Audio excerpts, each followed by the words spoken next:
ஸ்டாலின் அவர்களுக்கு வந்து சரியான கேள்வி. நலன்னு கூறியது தவறுதல் அனுப்பல.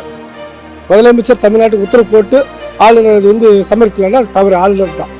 அங்கே வந்து மோடி ஆட்சி நடக்கிறதுனால நமக்கு சாதகம் முதலமைச்சருக்கு எந்த இதுவும் நிதி ஒதுக்கிறதுனால தான் அவங்க வந்து மோடி என்ன சொல்றாரு அதுதான் ஆளுநர் செய்யறாரு. ஜனாதிபதி வந்து இது தனிப்பட்ட முறை, இது வந்து பொதுவான அவர் வந்து மொத்த தமிழ்நாட்டு இல்லை மொத்த ஆந்திரா கர்நாடகா எல்லாத்தையும் பாகுபாடியில பார்க்கணும்.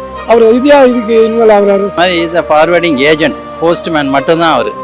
புரியுதா? இது வந்து இந்த சவுத் மக்களை பிடிக்காதனால இவங்க செய்கிற எல்லா வகையான டார்ச்சர்ஸ், இது என்னென்ன டார்ச்சர் கொடுத்தாலும் நம்ம சவுத் மக்களுக்குள்ள எல்லாம் பனிஷ்மெண்ட்டாக இருக்குது.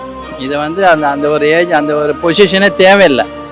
They should get rid of this governor position. அதாவது கோர்ட்டே அவமதிப்பு, சுப்ரீம் கோர்ட்டே அவமதிப்பாருன்னு நினைக்கிறேன் நாங்கள். இது வந்து நம்ம தமிழ்நாட்டு முதலமைச்சர் நல்லா முன்னேற்ற தமிழ்நாடு பாதையை முன்னேற்ற அது கடவுள் படுத்துறாங்க, அவங்க அந்த மாதிரி பண்ணிக்கிறாங்க. தமிழ்நாட்டுக்கு அதே நடக்குது, நியாயம் கிடைக்கல. அதுக்கு தான் முதலமைச்சர் பாடுபடுறாங்க.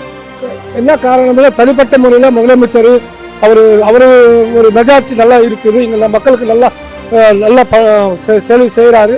அதனால அது வந்து தவறுதலாக அவரை யூஸ் பண்ணுறதுக்காக பண்ணுறாங்க. ஆனால் அது நடக்கலை, முதலமைச்சர்கிட்ட நடக்கலை, ஒத்து வரல. அதான் அவர் அது மாதிரி நினைக்கிறாங்க.